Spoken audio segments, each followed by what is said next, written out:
Hey,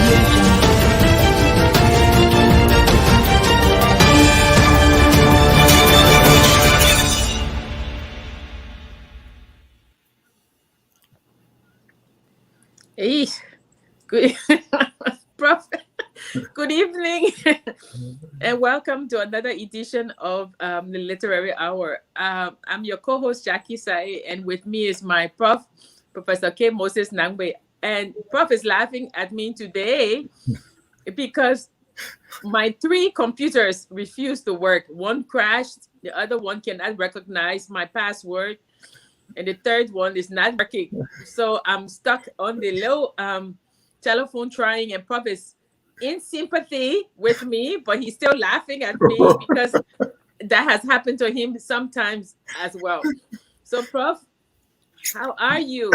Well, I'm fine. Actually, I'm sure people in radio land, TV land, they just have to understand that these are like Frank Turbo, I understand, said some time ago, such is the time and such is the condition. Such is You the know, condition. technology is of such that even those who have the sophisticated equipment, at some point in time, it all collapses and then they have to scramble to make sure they are following through. So the best we have to do is just prepare for anything that comes. But not when I have things on that computer, Prof. Well, it goes with the territory as well. That's why I tell people, even though I have a list of numbers on my phone, I try as much as possible to be the old-fashioned way to always write things down. I write numbers down so that in any moment of difficulty, I might have to, especially the major. The numbers I consider major numbers, I try as much as possible to keep them on paper. Yeah, so, well, you were here for part of the discussion last week. Yeah. And then technology also refused to work. What a life. We were talking about strangers in a strange land, and I guess the thing is that a lot of people say, oh, people came from Barbados, people came from the West Indies. And so the discussion was, how did they get here? What challenges they went through, what did they do? Why did they want to come to Liberia and things like that? And it was a very good discussion. We talked about the fact that they if we just recap briefly, right? We talked about the fact that they had heard about Liberia. They were not satisfied with the fact that they were called apprenticed, even though they were free. And then they weren't as equal to the whites, and they didn't want to be, as they say, back down to the degraded masses from which they came. So they asked Joseph Jenkins Roberts if he could put a good word for them with the ACS, because they didn't have money for the ship. And then the ACS agreed to give $10,000 for their passage, and then some other advocates on their behalf asked that the ship, when it's on its voyage to Liberia, should please stop by Bridgeport, Barbados, and get them, and then they would take them. And so people were signing up to get to Liberia. So that's where we started. We ended with signing up and the list of people who signed up for the voyage. And one of the things that got into the picture was that some even went to the point of selling their real as well as personal property to be able to kind of raise income. And then all of a sudden the news came that the ship that was supposed to kind of take the voyage, had a problem, and therefore things went down the hill, and that was frustrating for them. One of the things I tend to gather from the vignettes, as well as the huge stories we tell about the making of Liberia, is the kind of topsy-turvy that these people were caught in. The idea, at one point, your hopes and everything are built up, and then something gets in the mix, and all of a sudden, the frustration sets in. So it was more of being torn here and there, and that's part of the lamentation, the Jeremy, someone would say, that kind of colored the story of Liberia. Whether even the very first people to inhabit Liberia, the place that would eventually come to be called Liberia, people had their own frustrations. And then when you talk about the second and third wave of people coming in, sadly enough, the same story of frustration and all those things mark their travels and all that. But and when they had sold their belongings in Bridgeport or in Barbados, yes, and got to the port and there was no ship, yes, they were very, very angry, and some started to agitate. Yeah. And then they ended up, some ships did come, but they ended up in different places. Yes, that's right. They didn't. Some went to Sierra Leone. Yeah. Some went to Jamaica. Yes, all right. They didn't. Yeah. So then, of course, come 1865. Yes. And the Cora comes. Yes. It comes to Bridgeport to get them. And I as I was reading, I was very excited. I could empathize with them. You're going to a new place, and so there were so many people. Yeah. And they said that the captain couldn't even call the names, over the hullabaloo that people were just pushing and pushing, and they got on the ship, and some people were saying, we're going to stow away on the ship, we want to go, and I guess we discussed, why is it that they went to Liberia and not Sierra Leone? And the reason was simple. Sierra Leone was a British colony. Yes, and Liberia was seen as a freer place to go. And at the heart of the human story is often that of relevance. Relevance is more of the recognition of your presence. The recognition of your presence. Presence in terms of who looks eye to eye with you, who talks with you, who wants to listen to what you have to say, or who wants to get advice from. All these things are relevant, or they are aspects of relevance. And so between Sierra Leone and Liberia, one would kind of suggest that in the Liberian context, people thought there would be more relevance for them there than what was occurring or would occur in Sierra Leone, especially as you pointed out that was more of a British territory. And since America was more like hovering over the place called that will become Liberia, and not landing in and actually kind of asserting their presence. It was more they protectorate rather than yes. That sort of a thing. So Liberia, the space that will become Liberia, was more inviting than that of Sierra Leone. Yeah. So they and we went through the list last week of the people that got on the ship: the Patmores, the Gittins, the Worrells, the Armstrong, Wharton, Moore, Port. But if you look at them, when Daniel B. Warner, who had commissioned Blyden to go out there in search of people to come to emigrate to Liberia. See, because so you got to keep in mind that even though there were other concerns, the main thing for the America-bred Africans was that of population increase. So that was what was the firing thing in their minds and what have you.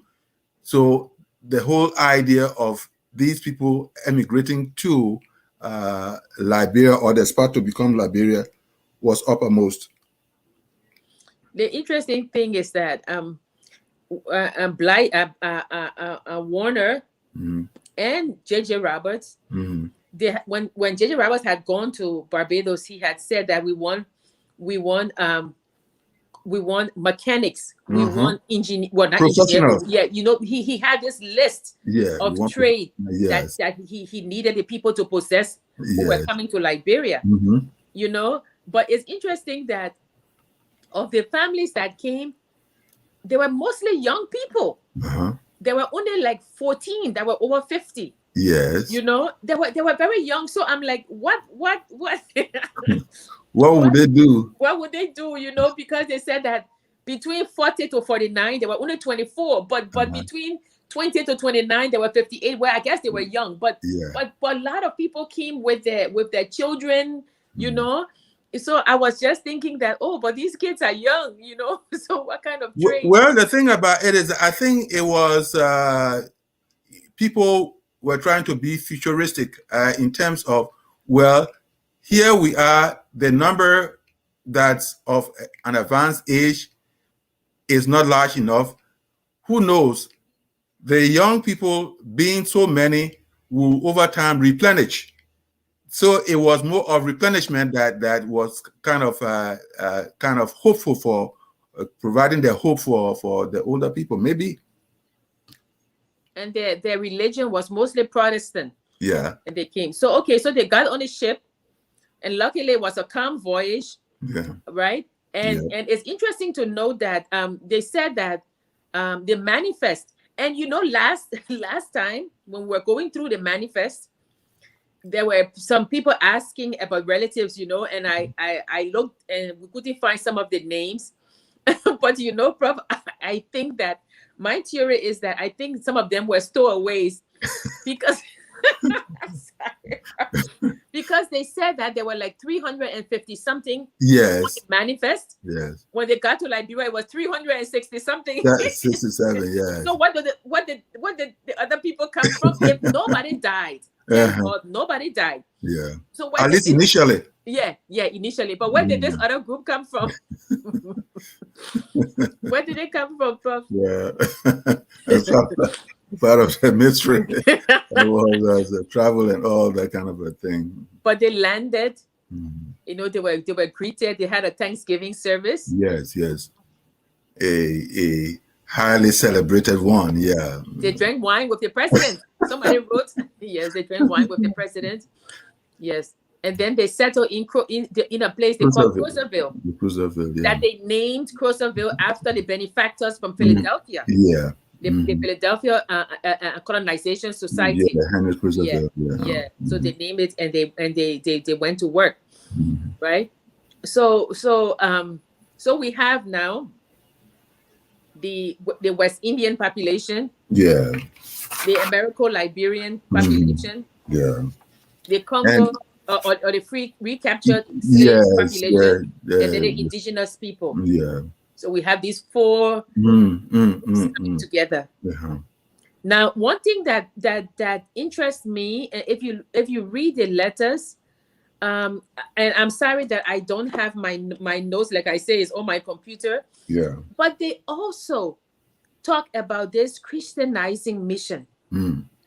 The people in Barbados also said that their mission, that coming to Liberia, was all, of course, to be totally free, but also they had this Christianizing mission that civilizing mission that they were about to carry out. So it was interesting to me when I read that it was not only the Americo-Liberians that had this, but they had it also. But the thing, remember now that when they got ready to come, they were convinced of themselves. They had the confidence that they were of a stature that was ahead of just being mere African, typical African, not so that all of a sudden the typical African was a heathen now. The typical African now was a savage now. They had a good dose of that story before they decided to emigrate. And therefore they knew that they were out there with that mission of Christianizing, with that mission of civilizing, you know. Yeah. Sadly, you know, they were civilized for them meant that it had to be that you were a Westerner. Yeah. In Bantam's book, she says that, I mean, when they say that the Macedonian cry, come over and help us, is continually ringing and echoing. So these people are trying to tell the Barbadians to come over. They said, almost every breeze brings upon its wings the same sound. We hear it alike in the still small voice and in the strong roar of hundreds of heathens. Can you just imagine? Hundreds of heathens, yes. Hundreds of heathens. You know, so that's what it was. That is why, Jackie, that is why sometimes when I want to say something a little unflattering about these people that came to that part of the world from Western lands or lands oriented with Western ideologies and what have you, you could not blame them, you know, because it's been a kind of pounded into their heads that the land they were going to possess was a land already populated by people who didn't know God, whatever that meant, people who were animals. Yes. You know, as dirty and as degrading, as kind of infuriating that may be. So it is that thing. It is that kind of messaging that it kind of saturated them, and that's the thing that conducted their own lives. But when these people got to Liberia, you see them as of course there's going to be a tension. There's going to be a tension because Liberia was held up as this unifying force of blackness, unity, you know, that come to this land. And I mentioned it last week that it seemed as if every oppressed Black person seemed to have this call, come to Liberia, come to Liberia. So we have the Barbadians coming to Liberia, 360. Well, the American Colonization Society said they were not going to pay any more money. You know, so it was this ship that came. And you know, sometimes I think that, like you say, history repeats itself. And sometimes I think that whenever you meet somebody who's Black, maybe not from Africa, maybe from somewhere else around the world, the commonality is skin color. But there must be something underneath. You know, you cannot just say, oh, you know, yeah, we are one because we're Black. No, there must be something that brings you together. So when the Barbadians came to Liberia, they had a welcome and they went to Cruiserville. And these people, far be it, of course, I think somebody mentioned it last time, they brought Pan-Africanism with them in spirit. It may not be in practice, in spirit. And there is a letter that I hope I can find to read. They came with Pan-Africanism in spirit. So when they got there, you must also understand that the Barbadians were educated. They were educated by the British, some of them, and they had been free for a long time. Some of the American Liberians were slaves who were given freedom only if they got on a ship. So these people were not educated. Some of them couldn't read. You know, you had the light skin among them who aspire something else. So now you have this perfect storm coming together. Right. So they and we see from our history, Prof, right, that the Barbadians were educated. Most of them were left an impact. Most of them, right? And then I think somebody wrote something in a repository about how the Barbadians were hardworking. Prof, do you want to read that? is it that there's a piece that you would send earlier, right? Yes, I sent it to you because my computer wasn't working. Okay, well, okay, there was this whole idea that they will be kind of worthless or not meaningful in terms of bringing something valuable to the spot called that would be called Liberia, what have you.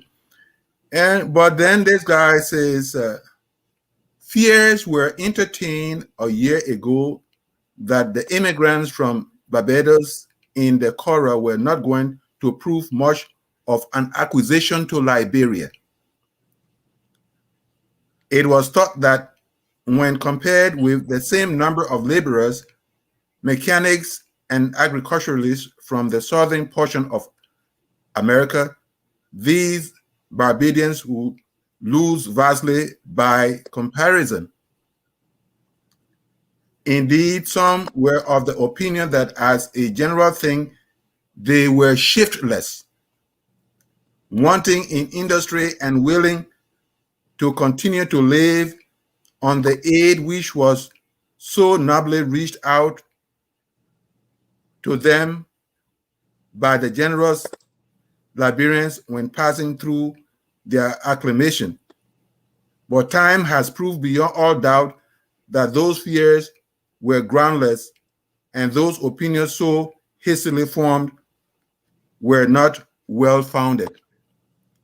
And then they have that, and they go on to talking about how some of these people were those that could do real solid carpentry work, and do tailoring, okay, making cabinet and all those things. They go on listing them. So in other words, I mean, as you were saying earlier, these people were hardworking, and they brought their hardworking spirit to bear upon the Liberian body politic. Yeah, and also they started newspapers. Yeah. And then some of them started to interact with the indigenous. Yes. To the horror of some of them. To the horror of the American-bred Africans, yes. Yeah. And one thing that struck me was that, remember when Blyden got into trouble for writing his friend in England about Britain should take over Liberia? Yeah, remember that time? That other one. No. So you see that the allegiance, to Britain was not something that they left, or those was not something most of them left. Yes. Although they came to Liberia, sometimes they say the chains that bind, they are very hard to break. Yes. And some of these people wanted, because they felt that that America had formed a protectorate over Liberia, but had not been involved in the day-to-day work, so that because they call the Liberians, they call them the people who the formerly enslaved people who came to Liberia from the United States. Yes. The Barbadians said that they were shiftless, they were not industrious, they were tyrannical. Yeah. So they felt that, which is kind of funny, but they felt that, okay, my master is better than your master. Yeah. And see, it shows, because I'm educated and you are not. Yeah. So there was this tension there.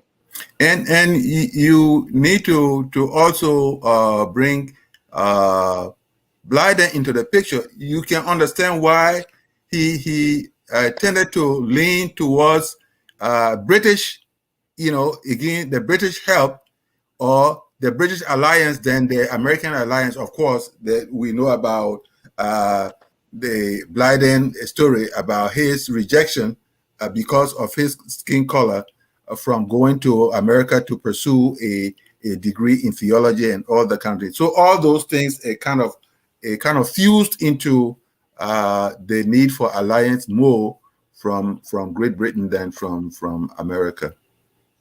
Yeah, and one thing that is very interesting is that when J.J. Roberts went to Barbados, right, he said that you will get 10 acres of land and then 50 cents per acre if you needed more. And then families would get 25. 25, yes. Yeah. And there were a lot of families that came, right?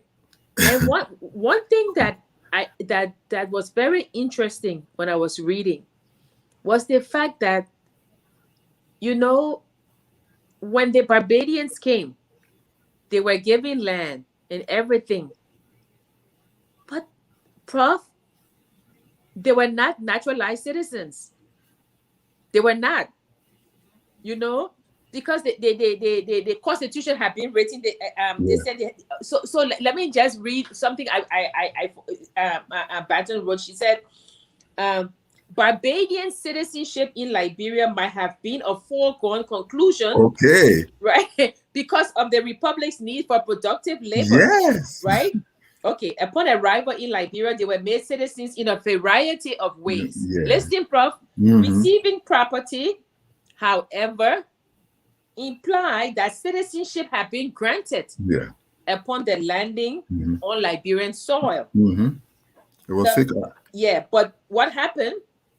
They said the presence of other Blacks in Liberia not only marked important social and demographic changes, but also created ideological and political tensions. So on December 10th, 1868, 3 years after the Barbadians' arrival, the sitting president at that time, James Briggs Payne, explored the issue of naturalization.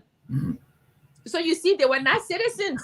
And he said, and I quote, "There is good reason to apprehend that the oath of allegiance to this government is being considered in the light of a custom house oath." Right? And then and they said that on this account, Payne argued for the making of special provision. We have no objection, he says, whatever to the residing for this or any other legitimate purpose. But if we wish to assume the relations of citizens, they should be required to take an oath, make registry of themselves, and procure a uniform certificate by which their allegiance to any other government shall be rendered to the admission to citizenship in this republic. So, but I think, in other words, well, we want this to be we want this thing to be on record. Yes. Even though we can be complacent about it, especially keep in mind now that there was this hovering thing of British allegiance and all that kind of So they wanted to, this guy wanted to make sure that it will be authenticated, it will be recorded and what have you. Yes. And therefore, it was like saying, even though under other circumstances we couldn't care less, yet the reality is that other things could get into the way, especially with these guys like hawks hovering over us in this place here. We want to make sure that these guys who say they are for us, because with Britain, you know, there's always this suspicion that these are former enslaved people of Britain. You know, so where do their allegiance lie? So now it says that it says on August 20th, 1865, within hordes of Barbadians had gone down to the State Department to take an oath of allegiance. So Mr. Davis marveled that, I quote, sometimes a dozen men a day inquire where they should go to take the oath and where they could get copies of our statute laws. Right? Yeah. So most of them took the oath. Having taken the oath, they moved from one allegiance to the other. Right? So Barbadians inhabited, so they said that so anyway, that's it. So I mean, when I read it, I was laughing because I was like, oh, I thought they were citizens when they came. but they were not. They were given the land, but citizenship entails something completely different, of renunciation of the former colony. That was it, to make sure, in other words, becoming doubly reinforced about our acceptance of these people and their acceptance of us as the government in the place. Okay, so It's like talking about, against the abundance of caution. It was more of the abundance of caution, so that nothing will slip in there and say we are not your citizens and what have you. Yeah. It was very interesting, but I don't have the means now to pull down the comments, but we can look at the comments and I can read them. Okay. And see what they say. So William King said, turn the volume. Can everybody hear me? I think they can hear me. I do hear you. Yes, I do. That the volume is good enough. Okay, so I'm sorry because of the telephone, I guess. Francis Wilson, Prof, this question is for you. She said, how does that differ from today's, Prof? How many of us have actually brought a rude awakening to supposedly higher educated Westerners, black or white, when they realized the African in front of them was as educated, if not more educated, than they themselves? And then Larry Davis said the folks who came from the United States were also hardworking. We don't dispute that, Mr. Davis. What we're saying is that if you look at the amount of people who came from America and those and the 360 plus that came from Barbados, when Joseph Jenkins Roberts went there, if you remember last week, he said these are the skills we are looking for. Yeah.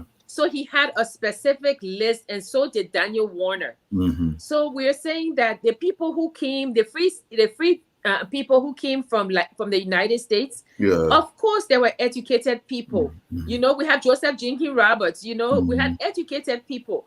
But what we're saying is that within this mix, were people who were just, given their passage to Liberia as a condition. Yeah.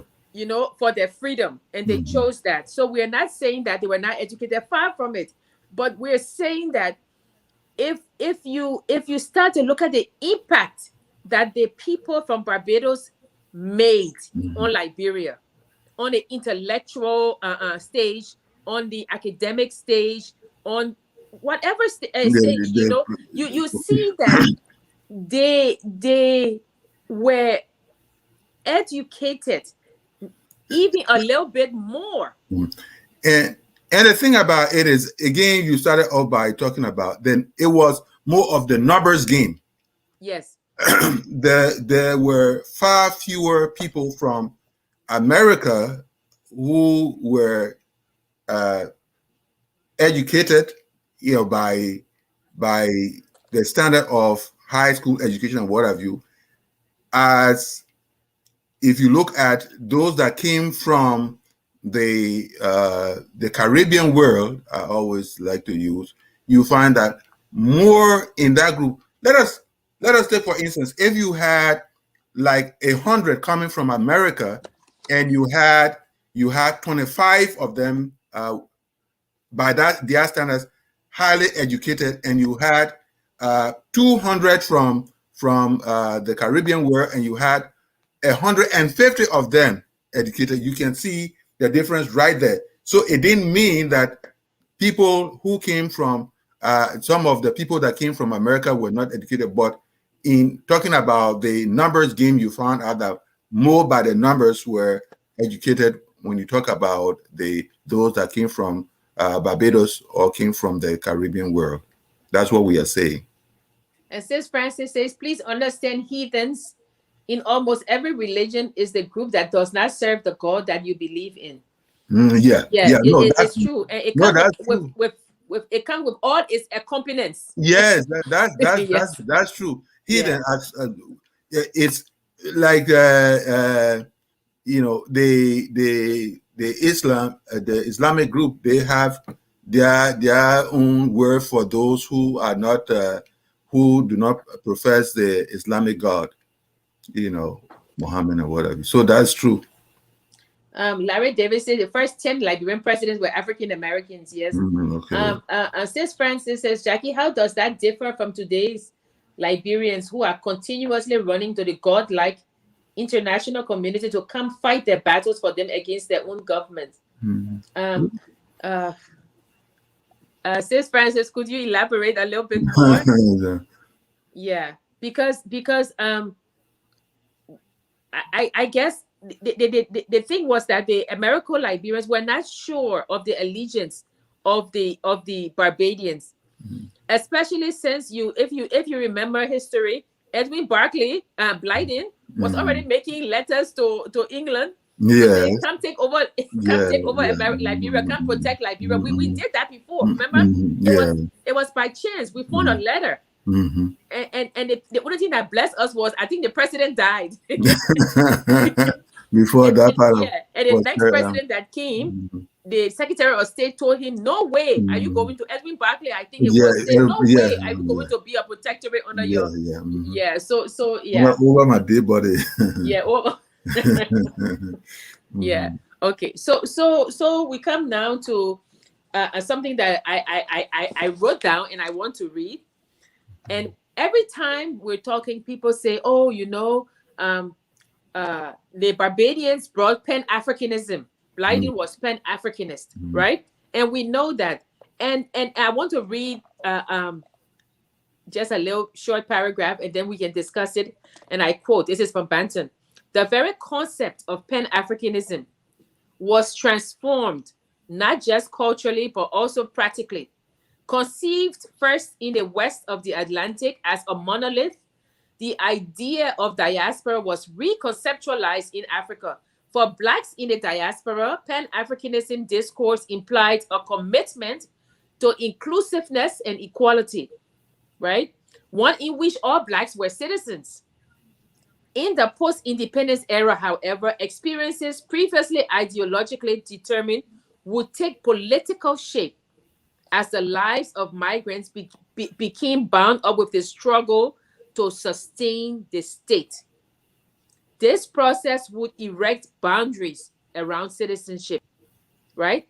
Blacks through migration and Liberia's independence were taught to be free of white racist elements did not mean the absence of competing interests, othering, and difference making. The struggle for rights and equality among the various diasporic ethnicities and their African counterparts will be played out into political, religious, economic, and social spheres in ways that will destabilize the foundations on which Black and African identities were created.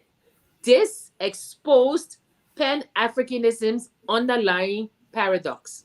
Prof, what do you think? Oh, but this, again, you come to the matter of relevance. All of you from a same sector, a racial sector, can kind of recognize your sameness.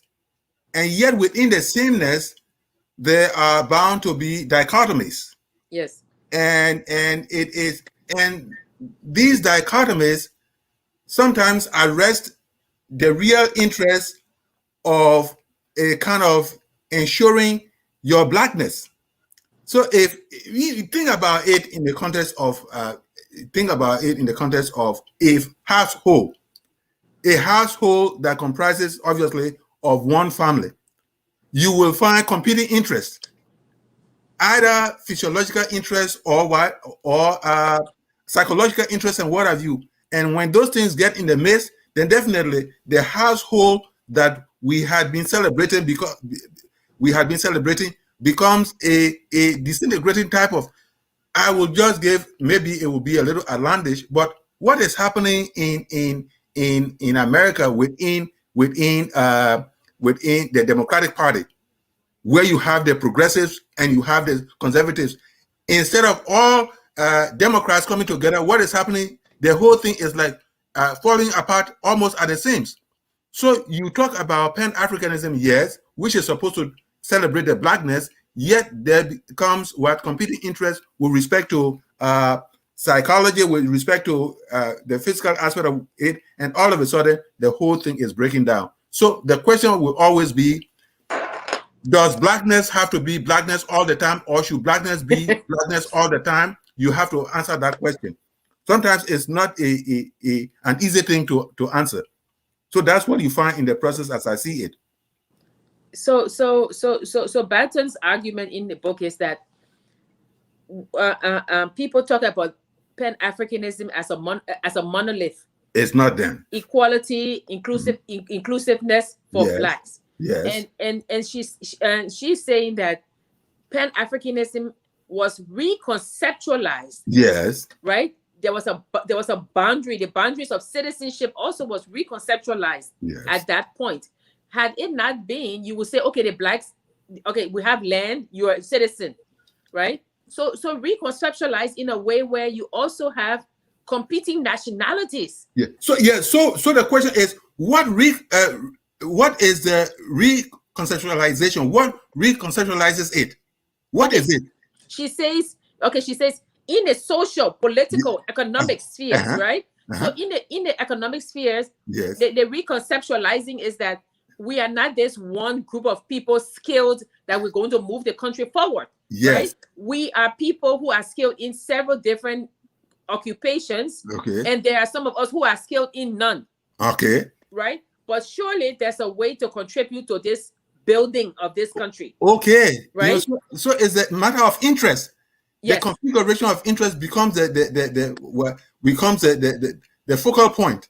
Yes. If we don't understand that focal point, then definitely all other things will just be meaningless in terms of our discussion. We will never end anywhere. That's what comes out of the picture. In the social sphere, the fracturing or whatever comes in the fact that the people who came from Barbados, I think Prof, we have to do a part 3 to this, honestly, because it explains why Crossville. It explains why they went upriver. Yeah, upriver. Right? River, yes. They explain that, right? So you have this group settling on this side, and then you have the Americo-Liberians going into the hinterland. Okay. Right, going to where the indigenous people are, right? Because some of them did go there. Not many people from Barbados went into the hinterland, but some of the Americo-Liberians did go into the hinterland. Yeah. Right, and then it also reconceptualizes the political sphere, because if you look at it, if you say that we are Pan-Africanist, right, and Pan-Africanist is inclusivity, right? Yes. There would be no reason for Pan-Africanism to exclude the indigenous people. Okay. You see, so you reconceptualize, because when you were coming, like they say, when you were across the ocean, blackness to you was this unifying force. You got to Liberia, you found out that it was not, and not only that, you yourself partook. Okay. Of this reconceptualizing, because you decided now, oh, you know what? The indigenous people, they will have to wait. So Pan-Africanism now was being reconfigured. Look at them. Can these people be part of us? That was the question. Look at them. That's what they said. The othering of people. So reality almost immediately shows its face when the practical is right before you. Yes. You look at them, you look at yourself, even they are thinking their languages and what have you. You say, but wait a minute, can these people really be part of us? I don't think so, man. I don't think so. It's some of these concepts, people have to kind of pull back a little and try to find out. Again, the core part, which has to do with reconceptualization. Is like rethinking. Yeah, we have to rethink about this, and then of course, they can, with all purposes and intent, we can't just take it like that. Yeah, and so back to some of the questions. I go. Okay, so Sis Francis says that I was saying that the blighting plea and all that it implies is the same as our present day belief that the international community is supposed to save us from ourselves. I totally agree, Sis Francis. For a country that is, I think Julius Nyerere said it best. He said, for a country to be a sovereign independent country, it must be a sovereign independent country. You know, I mean, I don't know, you know, why it is that it's almost like this protectorate, as Liberia was, has never graduated to a full sovereign country. The first thing they do, they always like, oh, America will do this, you know, our motherland, you know. But even when you even as a teenager, sometimes you cut the ties with your parents, you know, you want to stand on your own. So I agree with Sis Francis. And then Yata Stella Herring is watching. Augustine Kotise correct, as in case with the time Marcus Garvey was turning away from Liberia. Yeah, and Augustine, we did a discussion on that, you know, when he and Du Bois started their argument. And you're right, you know, you have Du Bois, suave, educated, American, African American, and you have Du Bois, I mean Garvey, you know, and they kept going back and forth until it was finally derailed because they made a king afraid that they were coming to take over Liberia. So and then we have Larry Davis said the African Americans added the Negro clause to the 1847 Constitution. They were already Pan-African. I beg to differ. That doesn't mean that they were Pan-African. If you say that they added a Negro clause to the 1847 Constitution, it shows that they were Pan-African. Why they did not make the indigenous people citizens at that time? If you're talking about Pan-Africanism, why did they wait until 1946 or 47, almost 100 years later, to confer the voting rights and citizenship on them? If you are Pan-Africanist, you will include everybody who's Black, every African, right? You will not say, oh, I'm Pan-Africanist, I'm going to put the Negro clause, but these other Negroes on this side, I'm going to alienate. No. That doesn't wash. And then Raymond Sumo said, why is it that Liberian history of this nature is not taught in Liberian schools? My high school history was Western civilization. Yeah, Raymond, our high school was like that. We did Story of Nations. Remember, Prof? Story of Nations, that big book. And I think Raymond, that they are rewriting the curriculum to reflect some of these, if they haven't already done so. I think they're doing that. They are trying to, I mean, people are now even contesting Matilda Newport, does she exist? You know, things like that. So well, that issue is even moot now. No, I'm saying that Liberians are questioning, you know, and it's always good, like I say, instead of reading it's always good to go to the source. Last week, Prof, was the perfect example when we were talking about how to find out the veracity, of something, right? We said that when you look at the African Repository, the annual report, this guy is giving the annual report. And he says to them, let me explain to you why this annual report is different from the other annual reports. And then he starts to tell them about these 5 people who were from one family, and then Jenkins Blyden. And he says Jenkins Blyden was the brother of Edward Blyden, Edward Wilmer Blyden. And the reason why I'm mentioning this is because of this. Then he starts to tell the history about the Barbadian immigration. Then you go back to the letters of Joseph Jenkins Roberts, or the speech, some of the letters, and you see that, one of his speech, he did go to Barbados, and he did tell the people to come.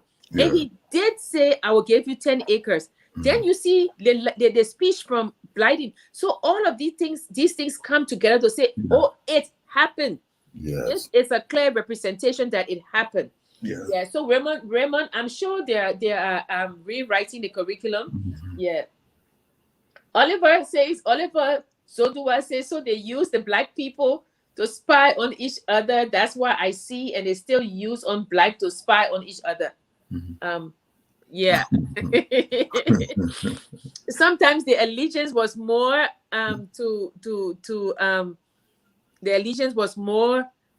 towards country, I guess, master. You know, people did it every day. People betrayed other people. So again, this whole indigenous area was still settled. The indigenous Africans were still settled What do we mean by that? There was a cultural clash. Let's go back to selling. Let's go back. Larry Davis. You know, first we have to, and this is more of a real serious matter. We have to understand these terms. We have to understand the use of these phrases. Purchase. And if we are not very careful, we will just be using them loosely, and probably this forum cannot resolve this whole idea of indigenous Africans were selling slaves and what have you. That's all I can say about it. You know, Prof, I read a book last week, Asian Slaves in Mexico by Sejas. book. And I think I told you about this. She talked about the fact that when Spain was getting slaves, right? Yeah. They took Southeast Asian slaves to Mexico. Yeah. And they could not make them slaves because under the king, the Spanish king, being a Christian, he couldn't own slaves, right? So they made the Southeast Asian slaves Chinos. They call them Chinos, Indians. So the indigenous Indians were in Mexico. So they made these Southeast Asians as indigenous. They call them Chinos. And they became vassals under the protection of the king, right? Yeah. So they were still technically slaves, working, you know. But were treated fairly better than and they worked primarily in households. When the sugar cane started to grow and they needed more intense labor, that's when they started importing the blacks. And I say this because when the church was trying to justify why they were bringing these Southeast Asian slaves, one, they said, oh, you know, in the Philippines, they also had slavery, right? So, and there were three reasons, right? The Philippines, they also have slavery, but the second one was what? They said that Muslims were slaves because they refused to accept Jesus as their savior, to accept God. So that was a punishment. There was a punishment, just deserved. But the third, blacks, they were slaves somewhere. So even if they come, they're still slaves by virtue of their color, right? But what I'm trying to explain is that when they said that in the Philippines there was slavery, right? It has shown that they were indentured and different types, not the horrific slavery that it says. And I will bring Mr. Davis's attention to when we did the Fernando Po. When we did the Fernando Po Commission was tasked with finding out if slavery existed in Liberia with the Fernando Po, right? And this is a meticulous document. These people went through to define every indentured. What is the other one? They had one where pawning. They explain pawning. They explain indentured. They explain apprentice. They explain slavery. And then they said, okay, there's pawning in Liberia. This is what it is. There's indentured slavery indentured in Liberia. This is what it is. There's apprentice in Liberia. This is what it is, right? And then there's somewhere somebody from another tribe will have to go and say, this is what it is. But slavery exists in so and so and so. So when you say the purchase slave, what does purchasing mean? You know, it's like we come back to this thing where people say, oh, people sold the land. What does purchase mean in a mind of a people who have never purchased? If you say that the indigenous people in Liberia, and now I'm just trying, if you say the indigenous people in Liberia, they own the land, right, collectively. So they don't know this thing called purchasing. And now I come to them and I say, oh, I want to purchase your land. So they're thinking now, okay, she wants to do the same thing we're doing. You know, she wants she wants to be, you know, because they don't think that, okay, purchase me, I'm going to give up my rights to this land. Outright purchase, So when you start to say these things, you must look at the time, the setting, the conditions that were there at the time. Did they do purchasing at that time? They did purchase land from each other. So when you come in and say, I want to purchase, they did have a concept of what purchasing means. That person need to look at the 2 volumes of the Liberia, the political and legislative history of Liberia by Charles Hobridge, and Yes. you get a lot of, because he goes into depth to talk about a lot of these things. Yeah, I don't want to. Alberta Cassie, I read somewhere that before the slaves were freed in Barbados, they went through apprenticeship, allowing them to gain skills. Some of the schools were even taught by blacks of African descent. From what I read, they were as good as any Englishmen in carrying out their duties. I'm assuming this gave them a bit of edge over their U.S. counterparts. Yes, Albert, you are correct. Yes, And that's what we said last week. We said that what happened was that the people in Barbados were not freed outright. Before emancipation, they were apprenticed, and the apprenticeship made them gain skills. And that is why they said that they were no longer satisfied with apprenticeship. They said no. They wanted to go a step further. Yeah, we read the plea last week. It said we cannot be equal, or because of situation. Not they cannot, they can. But because of situation, we cannot be equal to the white British. And we cannot go back to what? The uneducated, degraded masses from where we came. So which means that these people who were speaking were middle class. Yes. Middle class. In a sense. It's a loose sense. Yes. Yes. They couldn't go back to the uneducated, degraded masses from whence they came. And they could not go up, but they were educated. They were apprenticed and they were educated.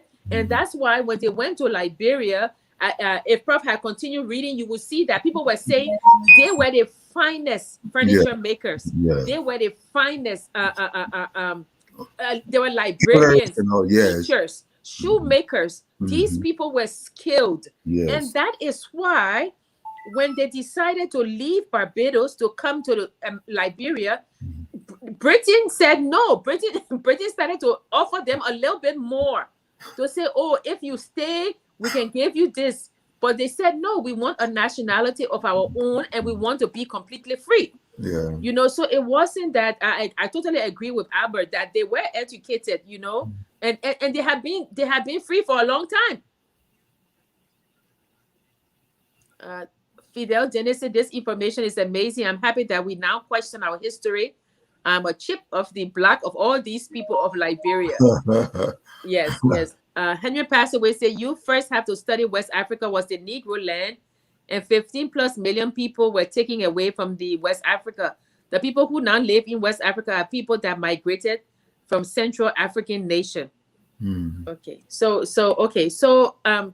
Oliver Zoduwa said, I think the professor knows what I'm talking about. That's the reason why you don't talk too much. Something he knows. Probably. What do you know? What are you talking about?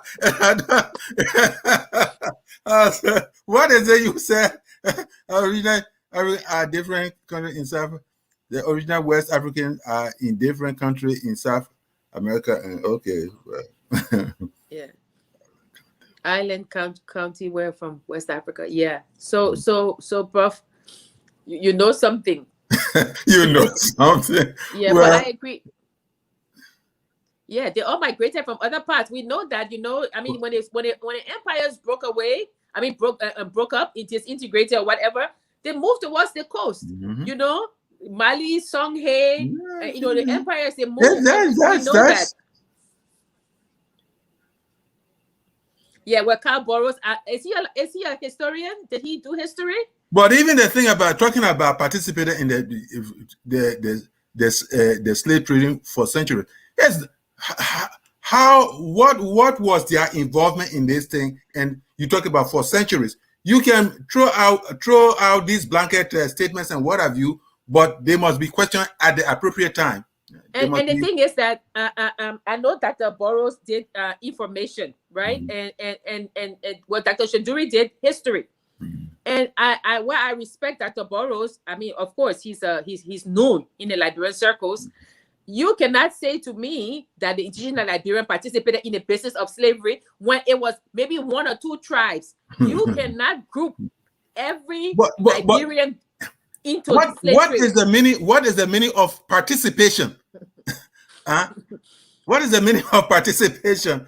So that's why I said earlier on that some of these phrases or these words are loaded, that we cannot so easily dissect them in this 1 hour or something of that sort. You have to take a whole book to be able to look at it. But to say that they participated in the business of slavery for centuries, what does Dr. Burrow mean? I wish he would come and maybe explain himself in that matter. So Dr. Burrows, there's a challenge. Yes. Please come on our show. What participated in the business. About this participation in history. Even if you participated at the lowest rung, then is this something you want to kind of place on the level of those who, for instance, were the initiators of this slavery, as we're talking about, as far as the Atlantic slave trade is concerned? But Prof, I mean, we have deviated away from the Barbados history. But one of the things that Teco Johnson said, thank you for sharing our history. Thank you. One of the things that people forget, and maybe there are new people coming on this show, so one of the things they forget is that when the Fernando Po crisis happened, when Ernest Yancey used to raid the people towns and take their young boys to Fernando Po, the Gribble people made a song, right, Prof? Yes. The chief, in one of the chief, Chief Jed walked to Monrovia to say that they are taking our children away. Now, if you said they participated in slavery, this man wouldn't have gone anywhere. He would have said, "Oh, that's it. Give me my own money, let me go." But these people fought for their sons not to go. They were raised on their towns. They made a song praising Jed. Jed went and begged the president that his people were being taken away, and for that he was punished. So if you read the League of Nations report, it tells you that. So if maybe Dr. Burrows has evidence that 1 or 2, but you cannot group all of Liberia as slave traders. That can't happen. Prof, let me say something. Whenever I go to Elmina Castle in Ghana, and I walk that place, and I see the gunboats, turning. I said, how equal was the slave trade? If me and you trading, Prof, and I say, okay, I'm going to bring my slave, you will take the slave. Why would you have a gun and I don't have a gun? Why is it that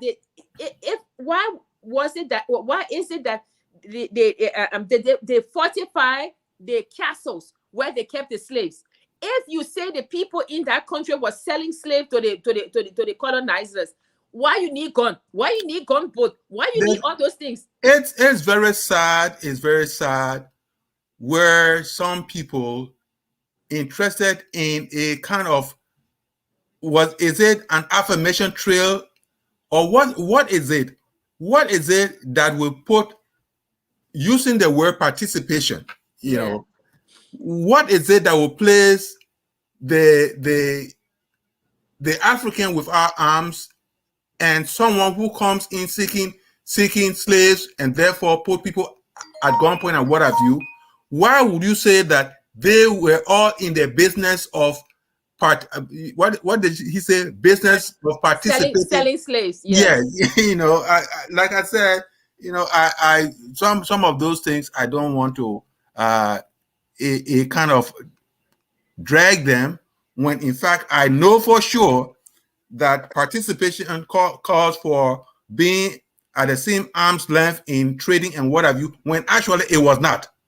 It was not. And Prof, one of the things that really bothers me is that, if you say that, you're almost giving free right to say, oh, but it was okay. This is what it is. Colonizers to take the people away because our people were doing it too. No. This is what it is. Excuse when them. It was not. You know, that doesn't excuse that. Oh, it's okay for me to steal the thing because the man left the thing on the table. I should steal it. Yeah. No, no, it was wrong.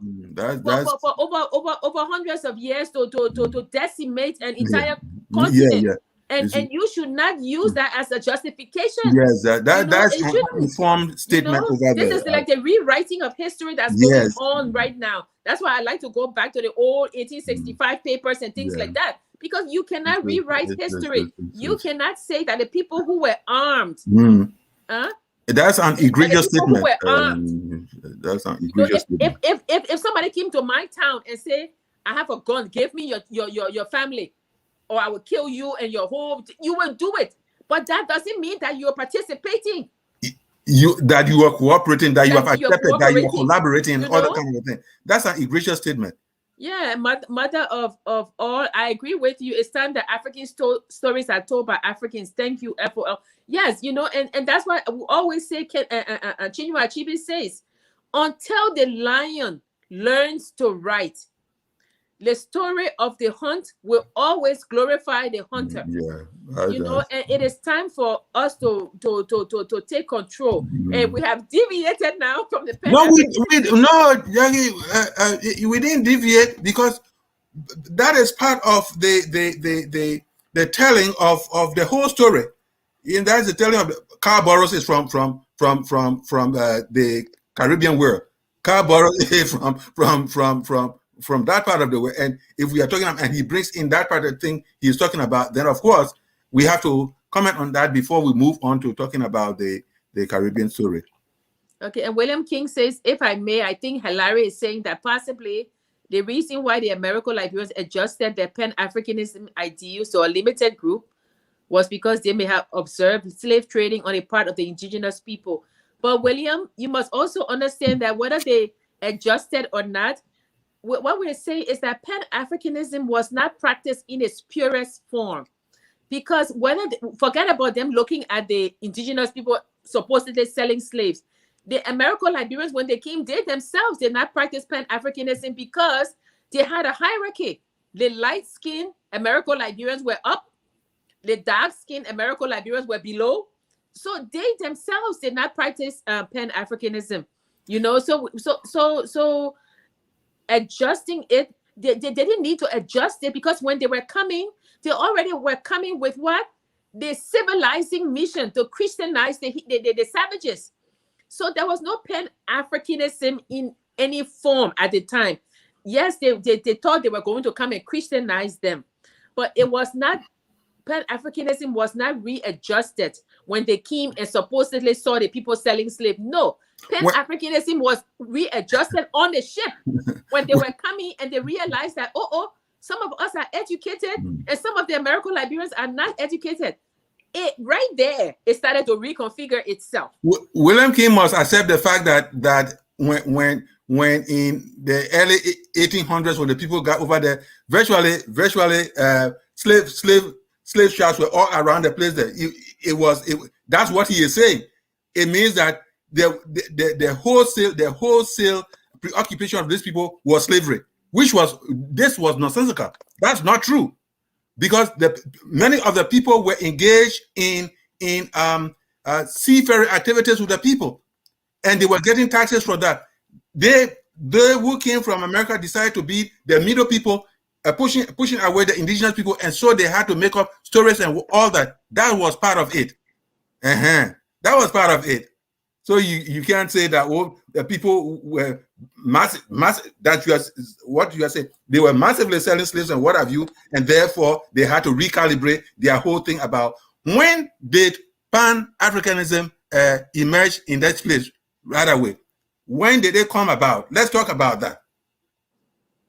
And if you look at Pan-Africanism, it wasn't this uniform thing, because if you look at W.E. Du Bois and Marcus Garvey fighting, Marcus Garvey wanting to bring people to Liberia, and Du Bois putting a stop to that with all the going back and forth. That shows you that Pan-Africanism was not practiced in this. It was being reconfigured. Let me put it that way. Can you please put the last comment up? I think I forgot to read the last comment before we go. I think it was from, I don't know, but let me see. It was, oh yeah, A. Daniels. Are there dossiers that extensively catalog all the people who came from across the ocean into the landmass now called Liberia? Yes, Daniels. We have the manifest from the ships that came that brought the Americo-Liberians, and then we have the manifest from the Cora that brought the Barbadians. Actually, what we don't have, and that's why I said that there has to be a part 3. What we don't have is that there were some Barbadians who had gone to Sierra Leone, who left Sierra Leone and came to Liberia after a while. Some of them did. They did not come on a Cora, but they did come. So for those, I'm sure there's not a dossier on them, but like we say, you know, Liberia, for good or ill, seems to be the place for all oppressed people of color. It was a beacon, you know, and people came for that reason. Yeah. Yini San said they kidnapped my aunt Ko Sound from Nima to Fernando Po. My dad and others ran away helplessly, unable to help their sisters. Guns were the main instruments of intimidation. Yeah. You should read, Yini, you should read the League of Nations report on Fernando Po. And I'm sorry about that. They did go, I guess, to Fernando Po. I don't know if people came back. I'm sure. I think one time we're discussing, and William said that people did come back. So I don't know if you're, yeah, but I hope you can get the Fernando Po report, and you can read it. Yeah, you can read it, Prof. Yeah. What say you?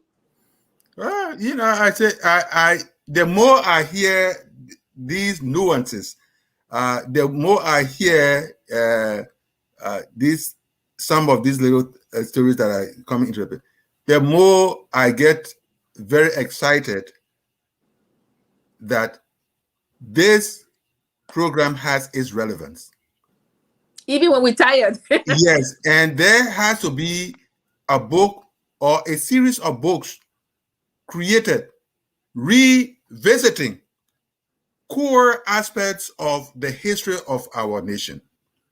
The idea that people will seek justification for the actions of their parents or grandparents or great-great-grandparents, justifying what they may have done at that time, for which they will take a specific line of argument that, well, you cannot blame anybody because, well, the indigenous people sold slaves, and therefore, you know, whatever may have happened to them or continue to happen to them, we can justify that. That is coming from a seed of not being informed or failing to be informed, or just becoming so much against the real part of the story as it ought to be told, or as it is existing in the annals of our national history. Yeah, and Prof, you know, you know, one of the things is that the books, those little papers that are written 1865, when these people had no political agenda. Yes. Well, some of them. So yes. Some of them were just travel logs. They came to Liberia, what they saw, they wrote it down. Yes. You know, when you read those papers, you know, and they will tell you, oh, this thing happened so and so, and so and so. You know, it's like, you know, it's like even with the League of Nations report, they talk about Jay. Yes. You know, they talk about Chief Jay going to Monrovia to say they are taking our children to Fernando Po, and then the people made a song about Jay. You know, and that song is part of the history. You know, and also I think. When Eli Aries and Stockton came to say they were buying Monrovia or doing, yeah, poor people at gunpoint. Yeah, poor people at gunpoint. But they said they gave King Lumpy or whoever gin and tobacco and so. But they were not ashamed of themselves to list those things and call them valuable things to what used to sell buy the land. But Prof, I will find that thing, because you know what happened after a while? The people brought those things back to them. Yeah. That was except the liquor, so the people said they want their land. That was at the heart of the tension, because they didn't know what the selling of the land meant. Yes, And the people brought the liquor. I mean, they brought everything back, but the people drinking the liquor, and they say, we are bringing your things back. We want our land. So was that really a purchase? You know, there has to be a frank discussion. And people keep saying, oh, history, it passed. Why do you think the United States, or why do you think South Africa, that these people have history archives? Because if you don't know where you're coming from, you don't know where you're going. If somebody tells you, say, oh, your name John, when your name is actually Timothy, that's a crisis. You must know where you're going. And, you know, and Prof, you've helped me a lot with that. You know, it's almost like every time I'm talking to somebody at work and they say, oh, so-and-so, I said, define what you mean. Tell me what you mean. You know, and so I think, yes, Liberia as a country, we are facing a lot of challenges. You know, we are facing a lot of divisiveness. But we need, you know, we can rally around, we can unify ourselves when we find this rallying call that, but tell me now, so when the empires broke away or broke up, and the people started walking from those empires, they landed in the coast. So you won't tell me when they brought the recaptured slaves, they had nowhere to put them, they put them on the coast. You won't tell me when the Barbadians came, they had nowhere to go, they came on the coast. So the free slaves, when they were coming, they came on the coast. So which means Liberia is really a land of liberty for everybody, and we can rally around that. You know, we need a unifying focus for Liberia. We are too divided. We need to come together. You know, and people always say, oh, we even when we talk about the American Liberians coming, we say how the people, they themselves suffered, they died. I think the people from Barbados too, they died from the malaria. Yes, outright 20 of them, you know, died like that, and it sent